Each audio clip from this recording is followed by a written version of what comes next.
Welcome back. Welcome back to another episode of Till the Wheels Fall Off. I am Matt. I'm Paige. We've always been really open and honest about what's going on in our personal lives, and we're not going to stop that anytime soon.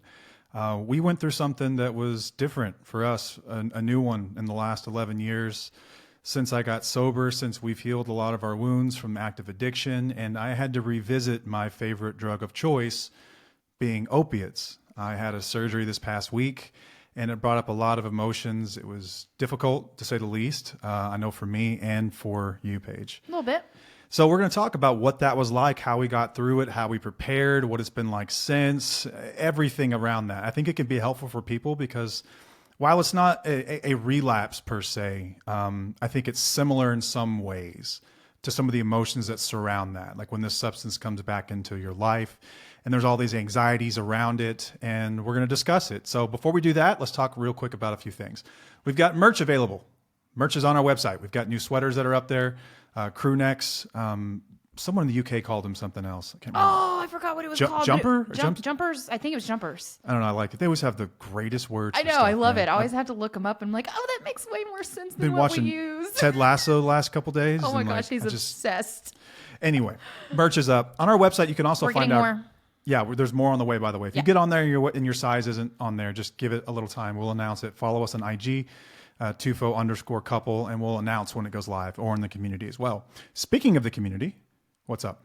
No, I was just saying. Speaking of the community, you can find out about that if you don't know what that is. If you're a new listener and you're unsure, we have a free Facebook community where listeners of the show can go and connect and process things and talk about what they're going through and not feel so damn alone. And self-care check-ins. We're doing that a lot more lately with a challenge. We're doing a giveaway in December for those that are participating in the self-care challenge. It is not just a place to vent, but in the beginning it is for many people, and we welcome that. At some point, though, you understand that your growth has so much to do with you and your own inner world, and self-care is a big part of that. On that website, you can find out about the community. You can also find out about our free newsletter. We have a newsletter that goes out every Monday morning. You can sign up by scrolling all the way to the bottom and entering your email address, and we will get you a newsletter every Monday morning. It's so good. And I'll post those as a blog too. So if you don't feel like giving your email address out, which by the way, we will never do anything with, I'm not Nope. going to sell it or spam you or do anything like that, but post them as a blog as well, which you can find on the website. We've also got a course. If you've been listening to us or you're unsure what this is even about, we built a program, an online program with the help of Dr. Christopher Taylor, a licensed therapist. He's the clinical architect of the program. So it's not just us. There's also there's research-backed information that goes into this course to help you become empowered to make changes for yourself. It offers hope to those that want to rebuild the relationship, and it shows you what real recovery looks like, how to gauge that, and how a healthy equal partnership can be restored. At the same time, we support those who recognize that not every relationship can or should be saved. I think people see that as blasphemous to say, but it's absolutely true. Sometimes these situations are long past their useful life and they are dangerous for many people. And it's not always a great idea to teach you how to gaslight yourself to dismiss everything so that you can stay. That right there. But we help people gain strength to leave if necessary, but from a place of empowerment, not fear, from a place of certainty where your values are aligned. We're an alternative to traditional programs like Al-Anon. Al-Anon's great. If that works for you, wonderful that we're an alternative. We're not trying to reinvent the wheel. We just recognize that healing's individual for everybody, and there are a lot of people that resonate with our way of doing it. So if you're curious what that looks like, you can go to independentlystrong.com or our website, www.tufo.com, and learn more about it. You can get 75% off using the code Wheelies75. That's Wheelies with an S, 75. And lastly, thank you today to SoberLink for sponsoring the show. They've been an amazing partner for us. SoberLink is a device, if you're not aware, it's like a breathalyzer. It is a breathalyzer, but it's not just a breathalyzer. It's not like the kind that I used to have when I was a kid. Like we'd go to high school and we'd buy these things and blow in them to see how high we could blow. There are ways to get around some older traditional breathalyzers. SoberLink is the most high-tech breathalyzer that is offered to the general public, period. And it offers a very discreet and reliable way to monitor sobriety. So whether you're navigating a co-parenting agreement or you're trying to work on your own recovery and reestablish trust in a relationship, SoberLink can help you bring much needed peace of mind. You can set up a schedule on which you will blow into the device. And it's, like I said, it's discreet. Doesn't have a bunch of cables and everything everywhere. It's very sleek. It uses military grade facial recognition technology. So you know that when you're getting that data back, that whoever's blowing into that thing is actually blowing into that thing. And it will alert sober contacts that you get to set up. So whether that's a mediator of some kind, if you're in a custody agreement, it could be attorneys, it could be yourself, it could be a family counselor, it could be friends, whoever you would like it to be, it will notify people and let them know when you've blown correctly. And they have an on-site 24-hour support group that stands by to make sure that everything coming into their system is correct and accurate. They have actual humans on standby all the time to make sure that this data is coming through correct. They know the difference between someone wearing cologne and someone blowing with alcohol on their breath and their bloodstream. They know the difference. And you can't tamper with this thing. Like, I know that I'm just going to speak for myself here. I'm very crafty and creative when I want to get around something. Facts. It's an attribute that many people like me carry. They've thought of that, okay? They've thought of that. And SoberLink isn't just interested in, they don't pick sides. They're not like on the family side or on the person struggling with a substance use disorder side. They are just interested in providing the best data possible. That's all they care about. But I think we've never wanted to put spouses or partners in a situation where they felt like they were responsible for someone's recovery. Mm-hmm. And so we had discussions with them about that. And they're like, we very much understand this. I think this is best used when it's a voluntary tool. When someone says, I want to show you that I'm serious this time. It's a great way to do that, to give someone peace of mind so they don't have to second guess themselves. You have no idea what it's like being a spouse or partner and wondering, are they telling me the truth right now? Am I going crazy? I recognize signs, but they say that they're not drinking. This helps cut through all of that and give you data that is 100% accurate. They are great at this. They are trusted by over 200,000 clients, and it is called the gold standard in court because it is court admissible in all 50 states and in Canada. And if I were in a custody agreement, I wouldn't have it any other way to make sure my kids were going somewhere safe. And so if you're looking for accountability, peace of mind, visit soberlink.com/wheels to get $50 off a device. Again, that's soberlink.com/wheels. And thank you to SoberLink for sponsoring today's episode. Thank you. Okay, now that that's complete. Yay. I thought you were using that like a phone. This? Yeah. No, I'm flipping over for notes. Okay, that was weird how my mind just went to that. She saw me trying to... Like There's a notepad and it looked like he was using it as like a touchpad, like Yeah. on your phone where you slide up or swipe up, slide up. You know what I mean? That's what it was. That's what it looked like. My brain went weird. That was weird. Okay. Anyway, on to the episode. On to the episode. So for context, we're going to get started for people. If you're new to the show, we've mentioned it a few times. I don't think we've ever had an episode about it. We've mentioned it, no doubt. Is that I've been in chronic pain for like the last decade-ish.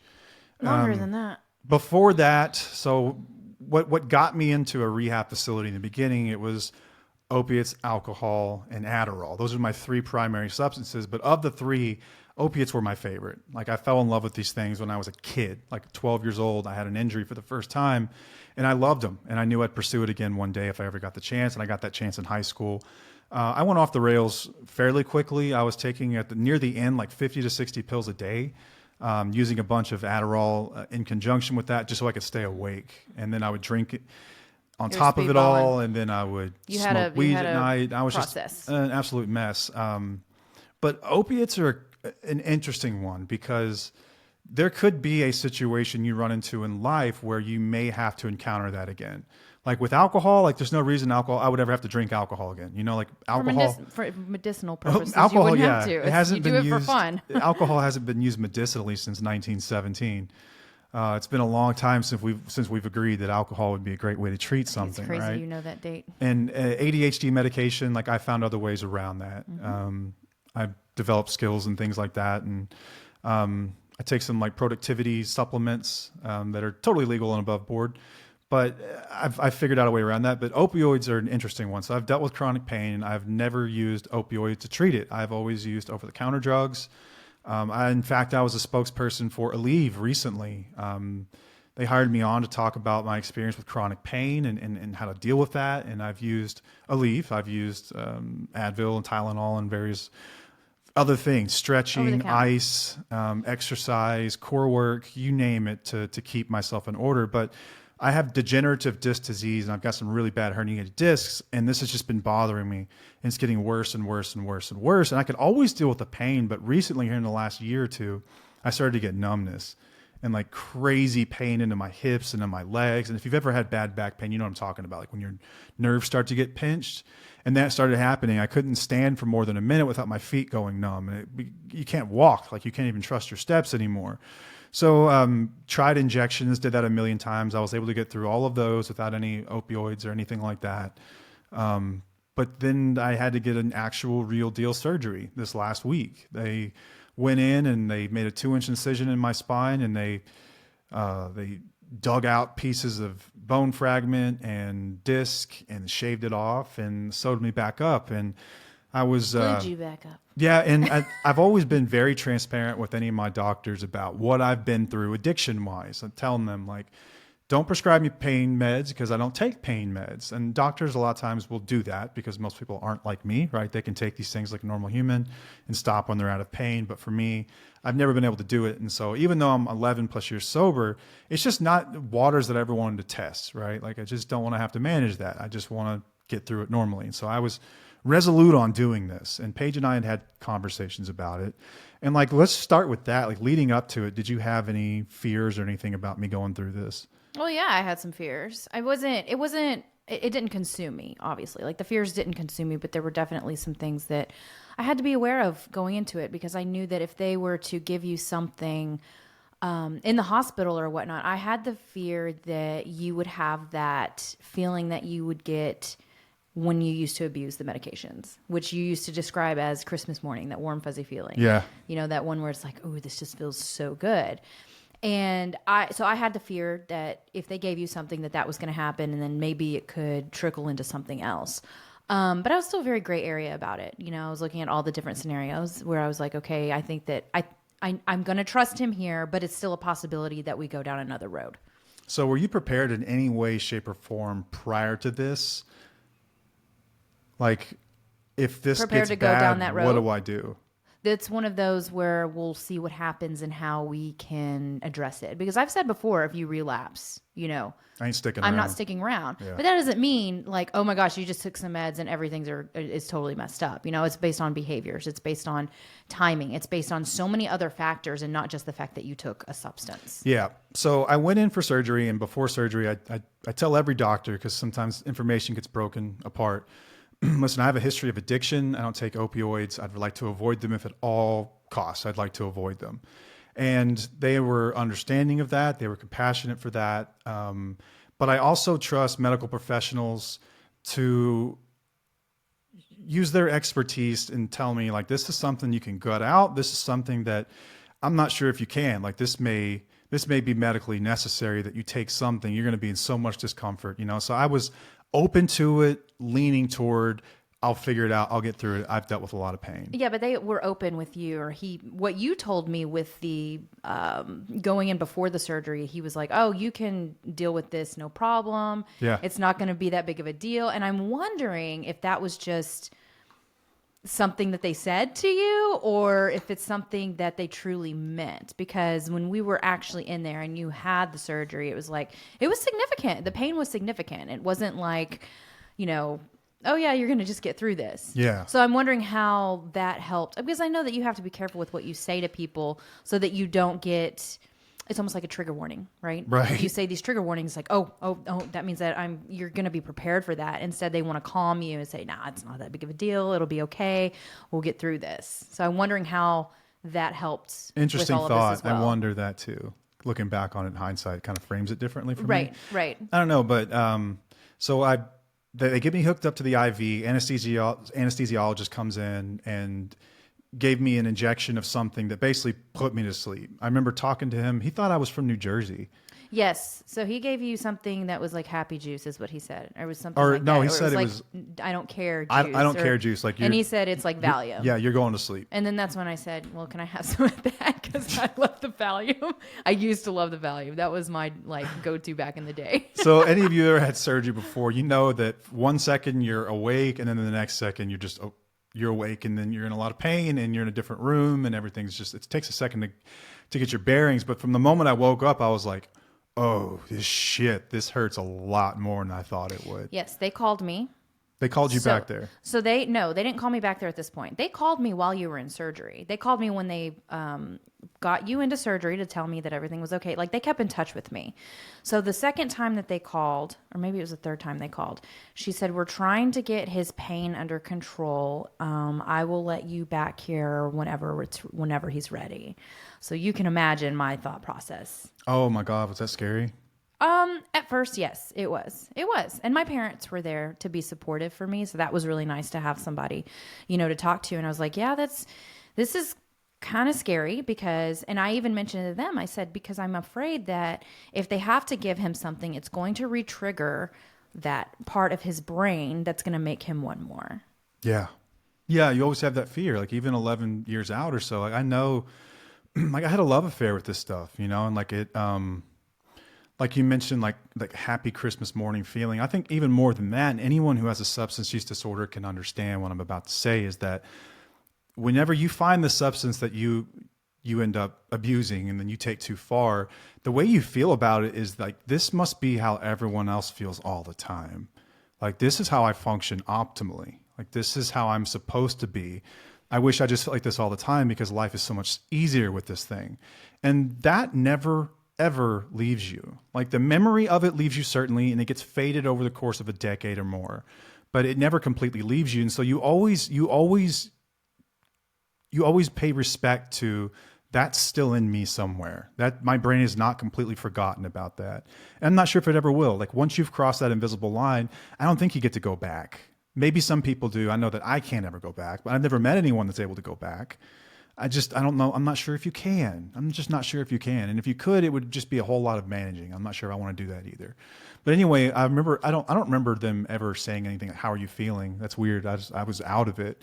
But I remember waking up and I was writhing in pain and I was going to stick it out. I was going to stick it out. And, I guess like one of my reactions to pain is like my feet start to like touch each other and like Were you doing this before I went back? I think so. Yeah. Okay. So I was trying to gut it out.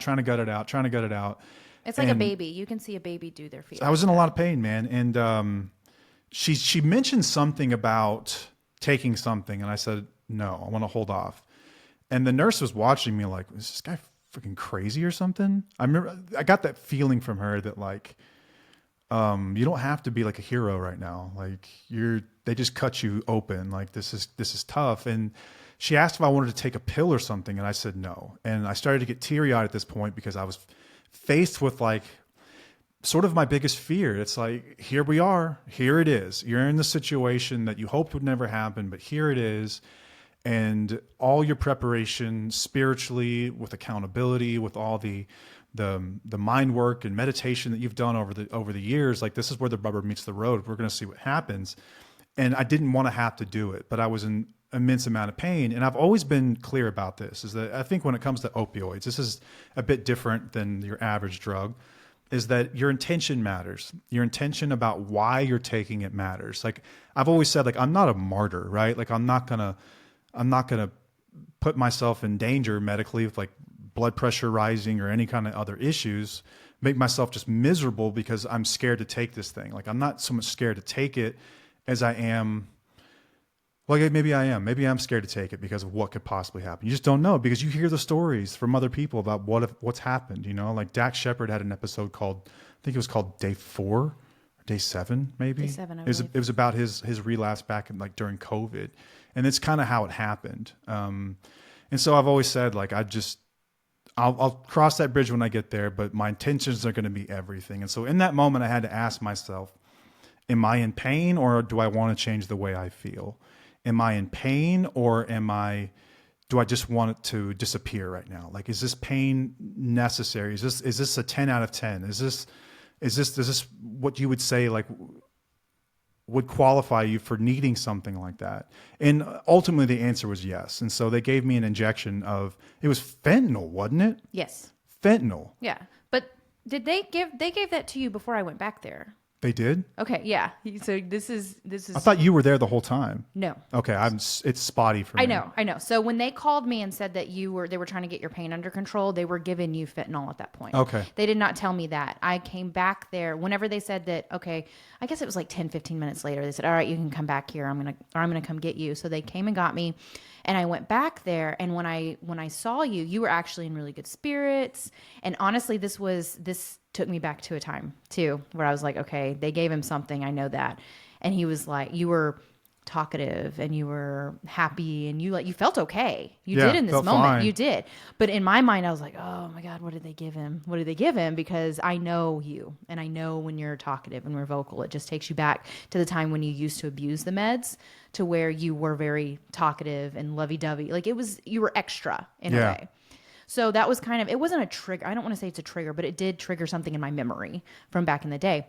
So she told me that she had already given you 2 doses of fentanyl. I think the anesthesiologist did too. Probably. But apparently the fentanyl doesn't stay in your system very long. And it's so scary hearing that word too. Yes, fentanyl. it was very, very, very, very scary. But then if you know anything, like fentanyl's been used in medicine for a long time safely. It's just incredibly small doses. That's what it's for. Yeah. This type of situation is what it was for. But as it was wearing off, she was monitoring your pain. Yeah. And I was monitoring your pain. And this is when I was like actually really, really tense. This was the scariest part of everything for me.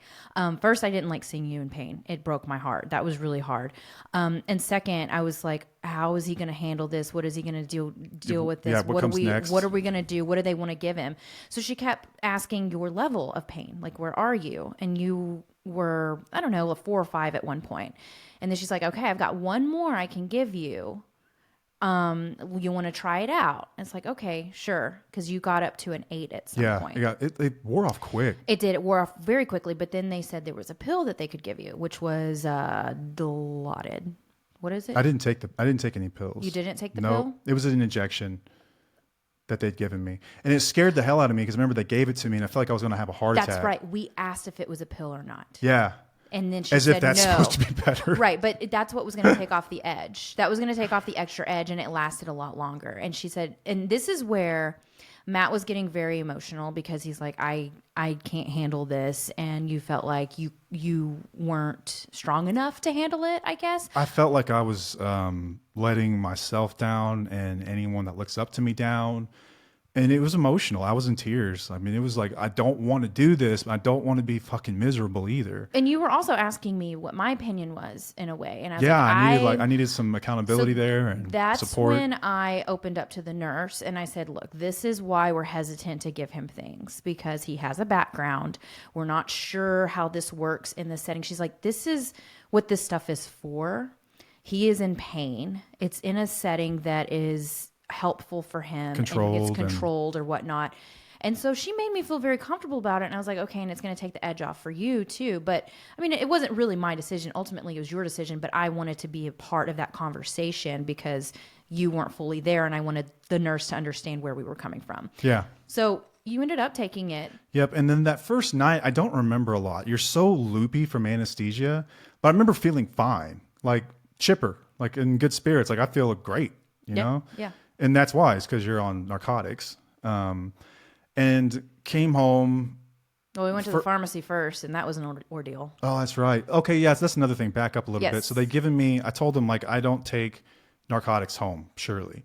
And the nurse told me, she was like, we're going to send you home with something anyway, because I think you're going to need it at some point. I just want you to have access to it. Better you have it than not and have to go back to the ER or something like that. They gave me a non-narcotic muscle relaxer. And then they gave me a drug called tramadol, which is like a really mild opioid. It is. Like back when I was abusing drugs, it wasn't even a controlled substance. Right. It didn't happen until a year later. Yeah. And like I remember taking this stuff at some point and never actually taking it because it didn't get you high. You tried to abuse it. I tried and it didn't work, so I never did. I remember you taking that. I remember I had like a bottle of it and I took like 2 or 3 of them and nothing happened. And I was like, this shit's weak. And I just never took it. Yeah. So they sent me home with that. And so night one was rough. Well, we got to the pharmacy and they couldn't fill your prescription. Oh, there was something weird about like Right. the dosage or something. Right. But then they ended up filling it and they were like, so can you tell me why he needs this? Like, what's the purpose? I said, he just had back surgery. And she was like, oh, okay. So they ended up filling I it. like that they ask these questions now because they used to not. Yes. That used to never be a discussion. No. But it was nice that she was like, it was already like almost 6:00 at night. They were about to close. I know the doctor wasn't in. We couldn't call the doctor. So she was like, as a pharmacist, she discussed it with me. Here's the dosing. Here's what you need to do, blah, blah, blah. But I thought it was like, it was great because if she wouldn't have filled it, we would have had to come back the next day at like 9 a.m. And I was like, I don't know how this night's going to go because I knew how much you struggled in the hospital. Yeah. And night one was rough. I slept off and on, but never moved. And I'm like a roll around, like full contact sports sleeper. And I was on my back like Dracula the entire night. Mm-hmm. Getting up is like miserable. I don't remember if I took a dose that night or not. I don't believe think so. I did. I don't think I took anything other than what I had had in the hospital earlier in that day. You took a muscle relaxer. Did I? Mm-hmm. Okay. Day 2, I took, I think, 3 doses of the medication. Mm-hmm. Maybe. I have no idea.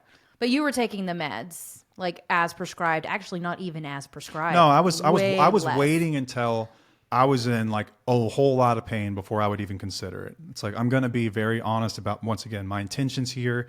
I'm going to monitor my pain levels. I'm going to ask myself some serious questions to be really honest with myself. Am I trying to change the way I feel? And if so, is that because I'm in pain, or is that because I'm bored? Or is that because I want a dopamine rush? Or is that because I want another taste of what I had in the hospital? And like, you have to be brutally honest and be able to like really ask yourself these questions and critique yourself and question yourself. And so I made up my mind that I would wait until like, this is bad. Like, this is really bad before I would do anything.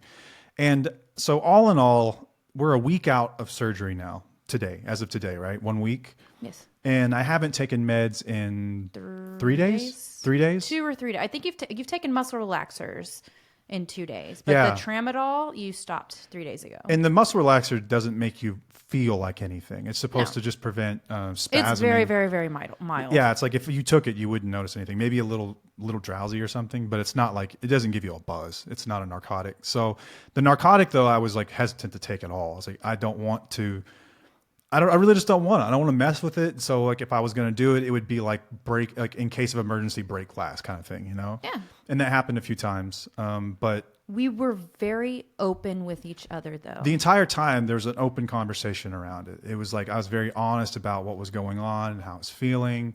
You did a really good job of balancing like compassion for someone who's obviously been through some shit, been cut up, but also like you are in recovery and, you can do what you want ultimately, but I'm not going to sit here and like help you do it.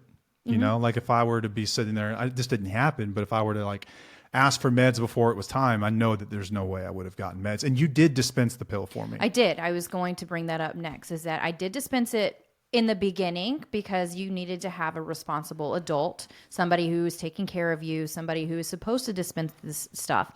But eventually it got to the point, like I wasn't carrying the pills around with me. No. I would leave the house and I would leave the pills here. Right. Like I'm not, and he knew exactly where they were. So there was the gray area there where it's like, I'm going to trust you. It's not, if you choose to abuse them, that's on you, not on me, just because I'm not responsible I'm not supposed to be responsible for taking these pills and hiding them from you. Like, fuck that. I'm not managing that. That's too much for a person. But I did dispense them because that was something that we agreed to do as a caregiver, and that's somebody who needed help. And part of it was function because I literally couldn't get up to get them.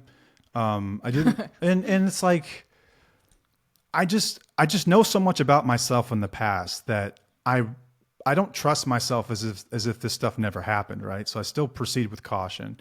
And you were supportive of me, and you were awesome. You've been so supportive of this whole thing, because I can only imagine what it was like for you having to go down this road again. And even knowing as hard and as dedicated as I am to recovery and and to being sober and not taking anything and not putting substances in my body, like we're still like, here we are like playing with fire. This is the Like reality this is of the recovery. slipperiest slope of all time. This is the reality of our relationship. This is just what it is. This is something we're going to have to deal with for the rest of our lives. And I've been very open and upfront about that. But how we handle it, how we deal with it, how we communicate about it is what makes it different.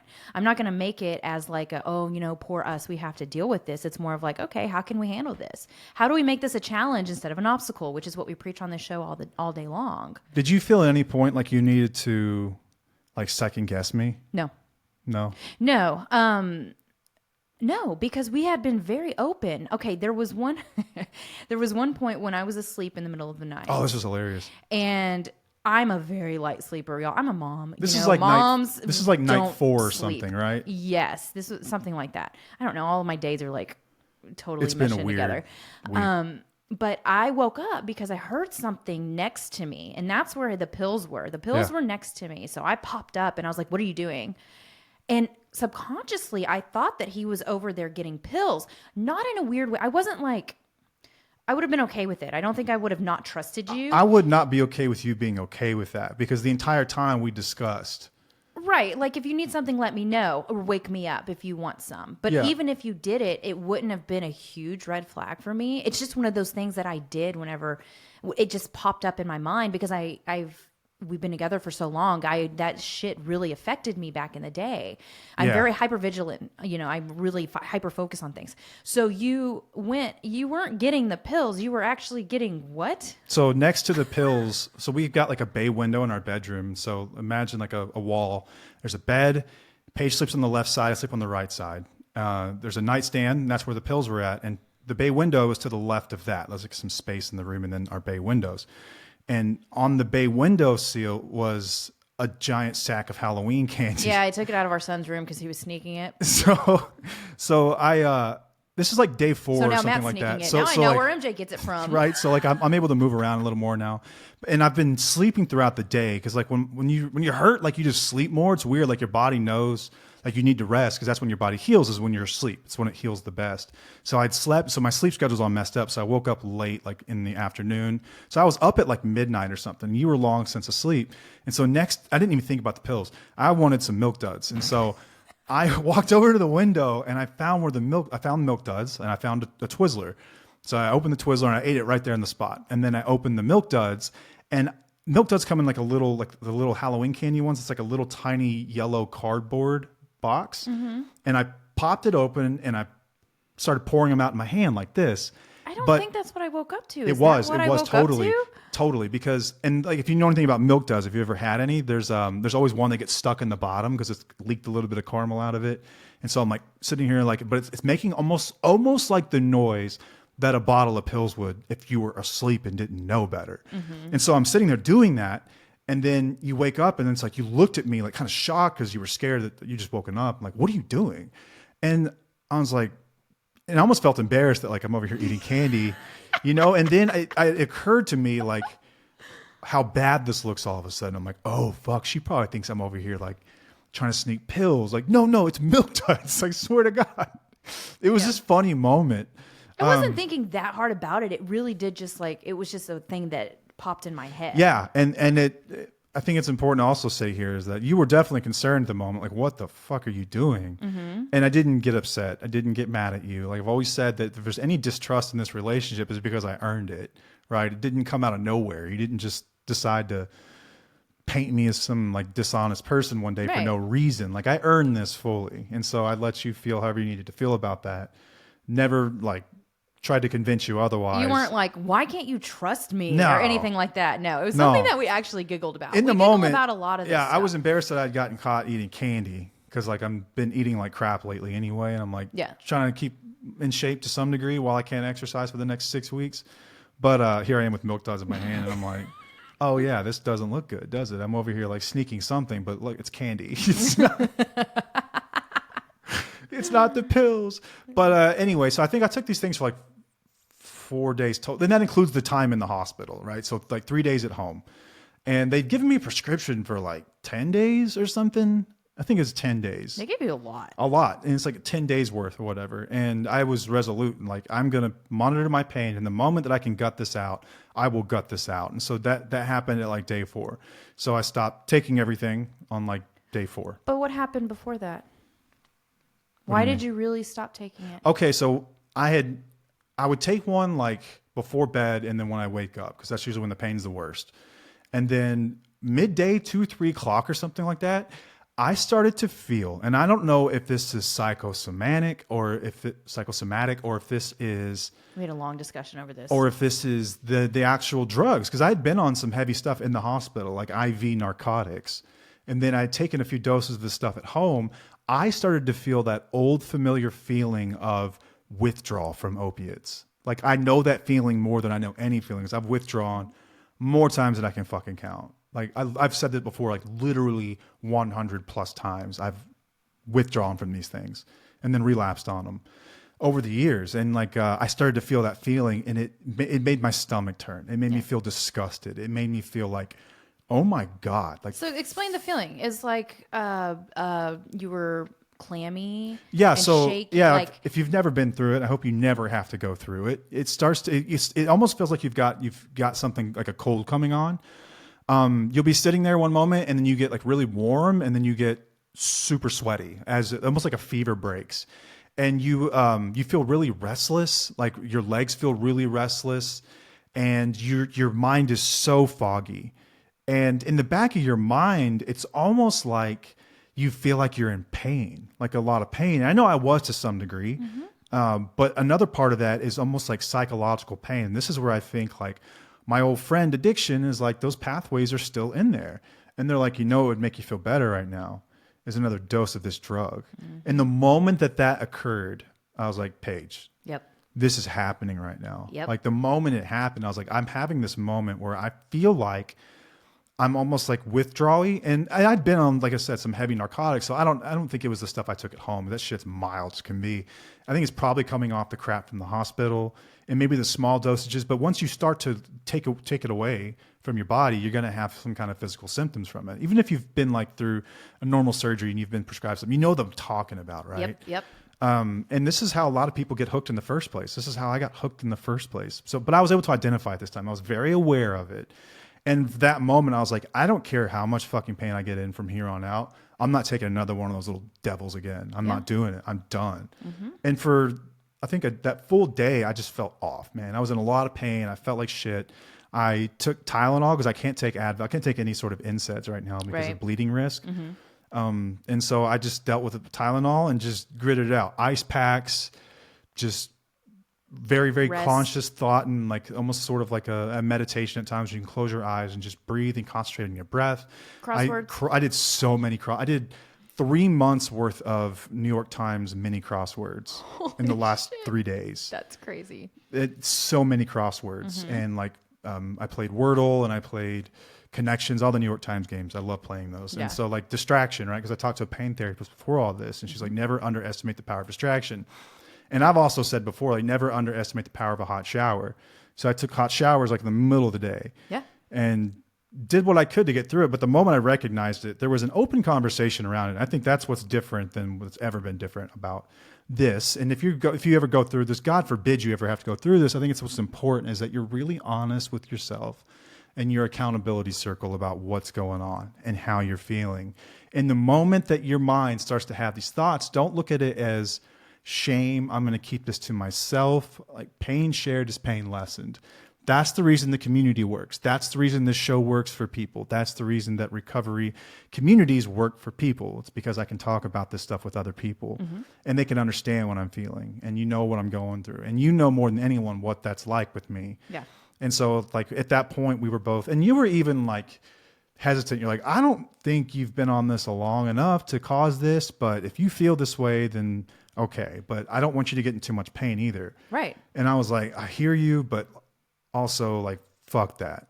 I'm not going down this road. I'm not doing this shit again. Like I told myself April 13th, 2013, like I will never feel this way again. And I'm like, damn it, I'm not feeling that way again. That's the worst feeling in the world.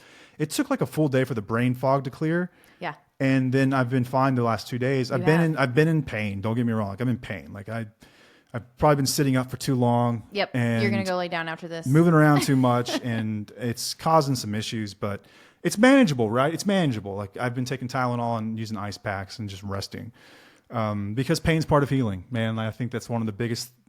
If we screwed up anywhere with the opioid epidemic in this country, it's that we thought that pain wasn't part of healing. Like we weren't supposed to feel like we were in pain. Like we were just supposed to be absent of it at all times.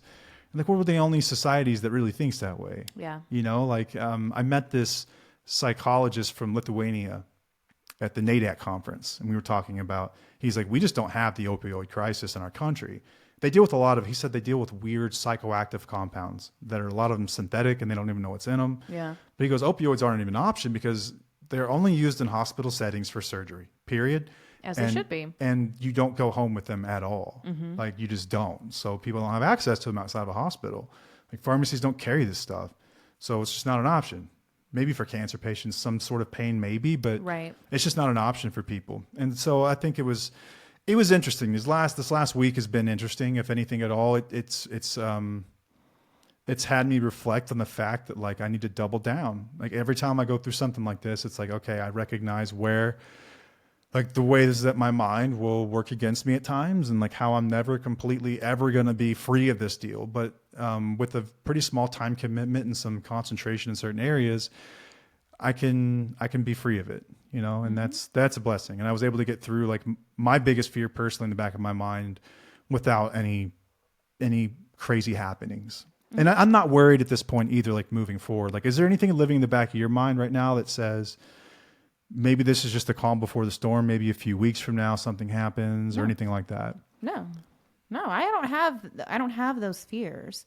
I mean, that's always going to be a possibility with addiction and recovery and all the things, but I'm not going to let that consume me. Like I said before, I'm prepared to do whatever it takes, you know, to protect myself and my kids if anything happens. But no, I don't think this opened up anything to that. You know, I didn't let the fear consume me, and I won't. I think it's important to just communicate about it. I know this is going to be hard for you to answer because I'm not even sure if you know how you do this, but do your best to articulate it. Okay. I think you did a really good job throughout this entire process of being compassionate for someone that's in pain, someone who's been in recovery, and holding that space, but also holding the space of like, I will not tolerate these old behaviors. I will not tolerate usage or abuse of any drugs. I will not do that. And so how did you balance the two? Like, did you just trust your gut? Did you look for signs? Was it the conversations we were having? Did you ever get suspicious or feel like something's up? Anything? No, I think it was just the conversations. Like I said, there were things that would trigger my mind to a place beforehand. Like I remember you were commenting in the community right after surgery, and the comments were like they were long and pretty blunt. Like they were great responses, but it took me back into a time whenever you were abusing these substances to where you would send me really long messages. Oh yeah, man. People get drunk and high and they send the longest text messages and stuff. Right. So I mean, those were the behavior type things that I would acknowledge and I would see, but I knew that it was because of the surgery. It was because of the things that you were given there. I was able to look at reality and not I didn't overthink everything, I guess. I don't know. It's really hard for me to explain how we got through it in a way that's beneficial for both of us. I think it was just the communication and on both sides. Anytime that I felt something weird, I would say something, or you felt something weird, you would say something. You know, it's just having that open communication and talking with each other. Yeah. That brings you that validation and that peace that you need to just deal with things as they come. It makes it easier. Communication is such a tough one too. Like I've always been shocked that anytime someone reaches out, my first question is like, are y'all not talking? And I think the answer resoundingly is generally no. Yeah. People they're just not talking. They just don't really communicate on that level where it's, I'm going to be vulnerable and let you in my head without the fear of judgment in some way, right? Because the relationships are often so fractured that you're scared to say anything honest, period, because you're not sure how it's going to set the other person off because everyone's defensive, because neither of you have been validated in so very long. Mm-hmm. You know, I think we've done a good job at that. I'll pat we should pat ourselves on the back for that. We did a good job there. Yeah, but I know that a lot of people might think that, golly, it sucks that you have to go through all this whenever somebody has surgery when their drug of choice was opiates. Why would you want to put yourself in that situation? Why would you deal with that? And I don't look at it as, like I said, I don't look at it as an obstacle or like a poor me thing. It's more of like, this has actually made us fucking stronger because we're able to get through it and deal with it and come out the other end stronger by the way that we communicate it and by going through it. So I don't have that mentality of like, poor me, it sucks that I have to deal with this because I'm married to an addict who, can't deal with his pills or whatever. I don't have that mentality. I'm more of like, this is what we deal with and this is what we have to deal with, and I'm okay with it. Like we challenge ourselves. It's a good thing. Like I've turned it into a good thing, not a bad thing. Yeah. I think it gives people hope in that sense. Yeah. And it should give you hope sure. in that sense, like that you can get through things like this together and that recovery can actually strengthen you. Like I've always said, like give me a couple that's beat this over any couple in the world, because they will have learned to communicate on a level that most people don't their entire lives. And you're kind of forced into it. If you want it to work, you have to communicate on this incredibly intimate level where you're willing to say whatever it is on your mind and understand that that person's going to hold space for you. Mm-hmm. And that goes both ways. It goes both ways, right? And I think that from a spouse's standpoint, there is a caveat there is that someone's got to be doing some kind of work to make you feel safe enough to even receive what they're saying, because you have to trust what they're saying. And trust is built over time, right? It's just not like you can turn a switch on. You can't. And so like we got through it, I think, too, because we've also had a lot of trust established over the last decade where we've been able to talk about this kind of shit. And we've prepped for it. And we knew this day would come eventually.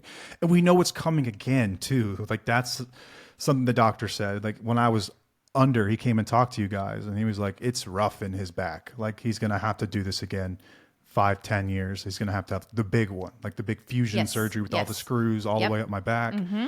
And like, we know we're going to have to do it again, but we know that we can do it and get through it. Right. Because we've gone through this. Yeah. And anyone that's on my side of this and you've had struggled with opioids, I will say that there is something I learned through this process, because that old familiar feeling of that feels good, I'd like more of that, did happen a few times. It came into my brain. But I think what I automatically told myself was like, okay, I recognize what this is, first of all, right? I'm not in pain. I'm not in danger. This is that part of my mind that wants to feel good, that likes the release of not feeling anything. And so it's weird meeting him again because it's been so long, but it's still there. So I want you to know that, first of all. But second, the absence of pain does not mean euphoria. I think that was something that I was very present and aware of going into this, was that if I get something, right, like the drugs that I took when I got home, like they make you feel like, if you've ever taken over-the-counter sleep medication, like right before you fall asleep, you feel kind of like good. You know what I'm talking about? Is that I just don't know. me? I just fall asleep. Right before that, you know what I'm talking about? Like you feel kind of like, oh, it just feels good right before you go to sleep. It kind of feels like that. And like there's this part of your brain that's like, that'd be cool if that was about 3 times stronger. Mm-hmm. What I remind myself is that like the absence of pain does not equal euphoria. Like the absence of pain means the absence of pain. And that's what I've learned by taking all these non-addictive over-the-counter medications over the years, is that that's what pain really should feel like. Not having pain shouldn't just feel like being high. Mm-hmm. Like being high is really not what we're after. Right. We're trying to be not in pain. Sometimes the pain's so severe, they'll prescribe narcotics because that's what it does. I think that's what they really do. They just distract you from the fact that you're in pain. They send all these pleasure signals. And it's like the most dangerous way to combat pain in my mind. Like I hope we get to a point where they're just not an option anymore and they've found some way, but I don't know if that'll ever happen. But it's been interesting around here for the last week or so. And yes, there was a moment where you didn't want to feel alone and you were following me like a lost puppy while I was doing things around the house. And I was getting kind of irritated because I'm like, I really hope he's not going to micromanage me or tell me what to do, because right now I'm like in a zone. And I like my alone time a lot. I'm okay with being alone a lot. Of course, I love being with him too. But he's been in my space a lot. And that night I was just like, what are you doing? Why are you following me around? And like, I just don't want to be alone. Do you remember that? I like people. I like being around people. People give me energy. I'm extroverted, so I like people. Yeah, yeah. I like talking, and I Yeah. like just like shooting the shit with people. Yeah, I remember that. Yeah, Yeah. but I was putting stuff in the garage. Like I was taking out things. I think that this goes to also the caregiving thing. Like I've had to be everything, right? You have done so much this past week. I even asked you the other day, it's like, does this feel familiar to you? A little bit, yeah. And I've had to give myself a lot of compassion and grace on certain things that aren't really getting done because I'm having to be a single parent, which I'm okay with because I'm your caregiver. Like that's what I need to be doing right now. I need to be taking care of you. I have our kids, take care of myself. Like I'm trying to find that balance. But as long as you're not micromanaging me, I'm okay with that. And you've done a great job with not micromanaging me. You just wanted to be around me. I just You want to be wanted around your energy. You That's just wanted all, to man. talk. I know. And It gets lonely back I there. felt bad after I said it because I was like, oh, I'm sorry. Like I didn't mean anything by it. I was just so afraid that you were going to tell me how to do things. I was like, don't tell me how to do No, things. I was like, don't mind me. I just want to be around you. That's all. But how has it felt not being able to do things? So you got one of those claw things to start to Heck do yeah. things that you can do. Oh, it's right there. You already broke. I got an upgraded one. 'Cause He I already, broke the yeah, last he already one. broke the first one. So he got this other one, and it's really been helpful for him because Matt doesn't like to be taken care of. He's been one of those of like, I'm going to figure things out on my own. And I'm kind of the same way. We don't ask each other for help unless it's absolutely necessary. So you've had to ask for help. How has that been for you? I don't like it. I feel like I'm putting you out. I feel like I'm taking advantage of you in some way. Like I feel like, I don't know, like I'm getting in the way. And so, but I also know like this is what we agreed upon. Like this is what we meant when we said like, we'll take care of each other. I will show up for you every day, even when I'm at my worst and when you're at your worst. Like we will always be there for each other. Like that's what our marriage meant to us. That's what Till the Wheels Fall Off meant for us, you know? Do And you so- feel like that's subconsciously, this has to do with our past too, though, to where I would detach and I'm like, I'm not doing that for you. You do it yourself. Yeah, like back in the day, like when I was in active addiction, you've talked about this. Like you didn't. I didn't coddle you. You didn't coddle me when I was going through withdrawals, or I wasn't being present, or like it wasn't like contingent like love or anything like that. It was just like I don't tolerate these kinds of behaviors. And I don't condone them either. So I know something's up with you. I know that you're going through something, drugs or whatever else. But like I'm not gonna make it easy on you. Right. I'm not making this shit easy on you. Like you need to know this sucks, and that's on you. Yeah. So I feel bad asking you for stuff because I remember back in the day, like you would snap. So I feel bad, but I think it's totally different now. Like the It is vibe totally around different. is different, and Yeah. I try to do more. I try to do as much as I can for myself, but that's also gotten me in trouble before. I've hurt myself right after procedures before because I just try to do too much. And this time I'm taking it easy. I haven't left the house in a week. No, you haven't gotten in a car. You almost got in a car, and I'm glad you didn't this morning. I looked at the because- car seat and I was like, I ain't climbing up. There's no way. Yeah, and I go can't get down up there. bumpy roads, so that would suck. But I want you to know that I enjoy, doing things for you. It's not like I'm cold-hearted or anything like that, which a lot of people might have, said that back on certain videos that I've said before, because like when you were withdrawing or whatever, you were sick or whatever. This is totally different. This is something that you had to go through, and I'm here for you, and I'm going to help you, and I'll be there for you. And if you need me to put the covers on for you, I'll do that. If you need to wake me up in the middle of the night to give you something, I'll do that. Milk duds. I was too Yes. scared to ask for that. Well, I don't know if I would have gotten them for you. You've been like, fuck you, man.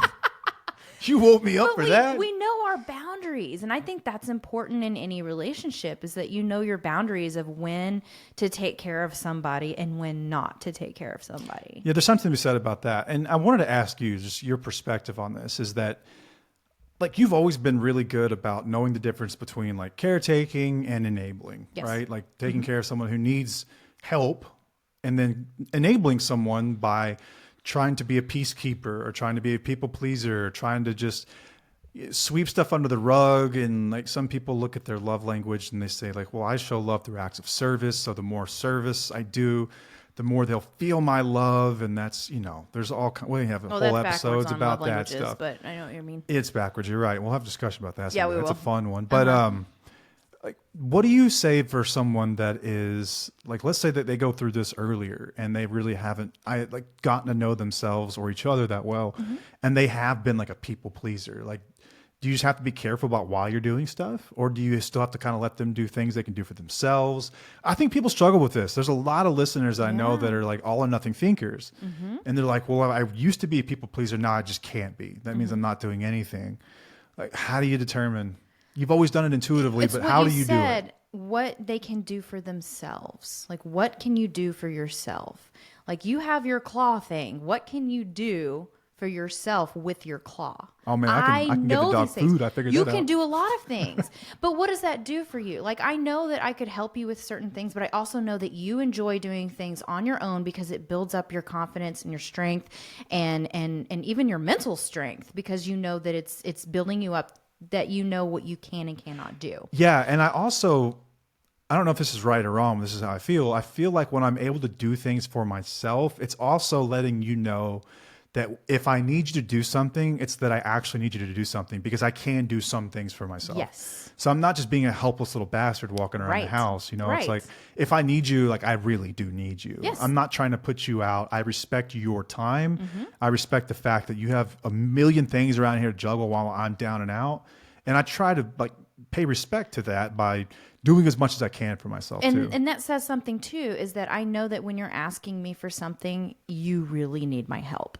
Yeah. You really need my help. And I think that that's how I'm able to differentiate those things. So maybe there's something to that. Maybe there's something to, like, if you are on my side of all this, like I've always said, there's so much we can do to make lives easier on our spouses and partners in recovery, or even if you're in addiction and you're trying to get sober, like let them know that you're serious in some way about whatever it is you're doing, and let them know that you respect their time, their efforts, and the sacrifices that they make. And it sounds simple, but you have no idea how much that means to people. Because I think what it means to you is that you don't feel wholly responsible for me. And that means when it comes to my recovery, I've always been like, this is my thing, comes first. You do you, I will do me. I don't care if you drink. I want to be able to be around it, you know, and not affect you in some way. Like, I've always respected your autonomy as a human first. Exactly. Like, as an individual first. Like, it Right. was the individual I fell in love with. Yeah. It wasn't the the idea of what you could do for me that I fell in love with. Right. And so I've always wanted to return that same thing. Like, I don't ever want you to feel like I'm in a relationship with another child here. Right. Like, you fell in love with the individual too, right? Exactly. Yes. And I want that. And you've always been a natural born leader. And I was drawn to that as well. I was like, okay, he can do things for himself. He doesn't need other people to make sure that he gets his shit done. Like, that's attractive. I don't want to have to take care of you like another child, like you said. I give you your autonomy. Yeah. So it's been a fun week. It's been emotional highs and lows, and it's been interesting. And it's actually I think about, we've had a good balance. it's about what I thought it would be, honestly. I agree. I don't think it's as, you said there's like a lot of highs and lows, and I just don't think that. I think that For me, emotionally, there were. Emotionally, yeah, I mean, yeah. I was in You've had tears in some- an operating room, or in a recovery room at Yeah. one point. And then I've also had to confront the fact that, like, I'm not cured of this shit, and like there's still a part of my brain that wants to feel good and get away. But there's also I will say this, like, there's a huge difference in wanting to get high for the feeling and treating pain. And you know the difference when you're going through it. Like, someone asked me, like, we had a call earlier this week, and someone asked me, like, what was that like? And I was like, it wasn't how I remembered. Like, it wasn't fun like I remembered. It wasn't like, oh, this is great. It wasn't anything like that. It was like, I'm not in pain anymore. And in fact, I feel a little crappy that I had to do that. And, but I'm not in pain, and that's a good thing. And it was about, like, the intentions were completely different, and the intentions in my mind are everything. They really are. 100%. Like, they matter, but at the same time they don't. Like, because we've had episodes about that, right? And again, it depends. It's nuanced. It depends. It's not Yes. black or white. And Right. when it comes to, if you find yourself in a situation, or if you're in a relationship with someone who's been an opiate user before, like, this may be a road you have to go down. And I hope if anything, it just sheds some light on the fact that, like, don't let it be the scariest thing in the world for you, because Right. you can get through it. Yep. We just did it. We were proof of it. We've gotten through this. Like, my recovery, like my routine hasn't changed. I'm still reading in the mornings. I'm still praying and meditating. I'm still doing all the things I normally did. So it hasn't phased that at all. Like, it's not like I've just been like, it's like been sucked out of me or anything, you know? Yeah, and I know that you said those that have been addicted to opioids, but this is also for alcoholics as well, because we've seen where people have gone down a road of using meds or pills instead of You're right. alcohol. You're right. Because Absolutely. it does change the way you Oh, you feel. make a good point there. Yeah. Yeah. I know a lot of people that have turned back to an addicted lifestyle because they substituted alcohol with a prescription medication of some kind. Right. Like whether that's like Xanax or Right. Valium or an opioid or Adderall or something like that. Something that makes you feel good, right? Like we will do those things and understand that like I don't think I'm the exception. I don't think anyone I know is the exception to this. I've seen so many people go down this road where it's almost like it's solid, liquid, or gas. It's kind of all the same shit. Right. Like once you learn that you can treat depression or you can treat anxiety or you can treat being overwhelmed or whatever, you can treat it with a substance that makes you feel different. It all becomes the same thing to me in some ways. Well, that's why you went to AA and not NA. Yeah. Yeah. So it's like just swapped, same thing. Like it's all, you can put them all in a bucket, Basically, same category. Yeah, basically. But like in AA, you still get people who are like, you got no business being here. If you Yeah, weren't- I if don't you really didn't drink." care Like, what "Man, they say. Fuck you, old Whatever. man. I don't give a fuck what you say. I know, I don't care either. You give a shit what you say. I'll be respectful of the other people, right? But I'm not gonna. Yeah. Fuck you. I do Right. what I want. Yeah. Right. Yeah. I just wanted to bring that up as well. Yeah. Okay. Well, I hope it's helpful. I hope this is insightful. We've always said like we'd be transparent about everything that happens in our lives. I know this is probably something that people thought like, I wonder how that's going to go. Yeah. And this is more of a story, which Yeah. I hope, I'm not sure how this episode is going to hit with people, but I enjoyed talking about it. I think that it's an important discussion to Yeah. have. I think it's exactly what it is. It's an open discussion about what it's like walking the walk in recovery. Whenever you have something like this come up, which a lot of people will at some point, They will. They'll have this come up. They will. You will have to go down this road Yep. and just be very honest and transparent with yourself first, and then with your partner or spouse about it. Man, you can't over communicate. I don't think anyone's ever been fired from a job for over communicating. I don't think anyone's ever been like told like stop communicating with me in a relationship. Yeah. You can't over communicate. Like intimacy, it's an infinite, man. You can always reach higher levels of it. You can never have too much of it. And intimacy starts with vulnerable conversations. That's the prerequisite for every bit of it.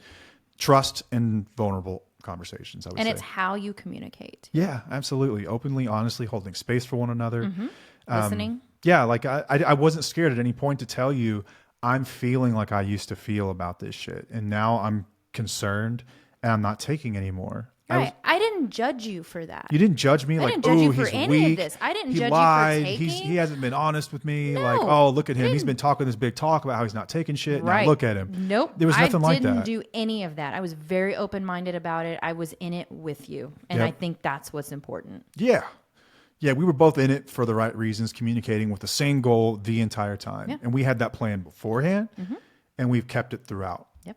And we didn't smother one another, even though you don't like me following you around. I'm still going to follow you around, I by the know. way. It's okay. It's lonely back there. I can only watch so much Ted Lasso before I got to need get to up. lay down. It's just been me and the dog. You're the whole only time. supposed to walk like 30 minutes a day. Yeah. And you're not even supposed to be sitting here. I got another we actually week. need to get out of Yeah, this. I got to go lay down. It's been another week. I got another week of this shit. But no more medications in my life for foreseeable future, just another physical therapy. And I said it in our other episode, but I appreciate everyone that reached out and had kind words for both of us through this healing and everything else. And kind words for Paige as they knew she'd be taking a lot more of what goes on around here. And it's a lot, man. It's all good. It's a lot. It's all good.